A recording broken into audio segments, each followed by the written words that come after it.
Hello दोस्तों, नमस्ते। मेरा नाम कविता है। मैं आप लोगों को एक गीत सुनाने जा रही हूँ।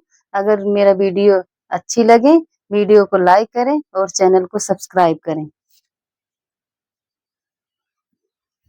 मैया कहवा लगायू बड़ी देर, भवनवा में आवा चली। मैया कहवा लगायू बड़ी देर, भवनवा में आवा चली।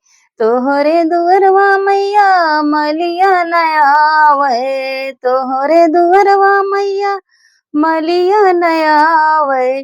के लावे गजरा तोहार, भवनवा में आवा चली। के लावे गजरा तोहार, भवनवा में आवा चली। मैया कहवा लगायू बड़ी देर, भवनवा में आवा चली। मैया कहवा लगायू बड़ी देर, भवनवा में आवा चली। तोहरे दुअरवा मैया कहरा न आवे, तोहरे दुअरवा मैया कहरा न आवे।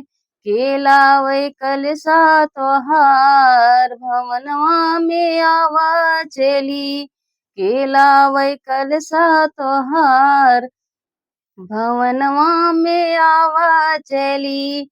मैया कहवा लगायू बड़ी देर, भवनवा में आवा चली। मैया कहवा लगायू बड़ी देर, भवनवा में आवा चली।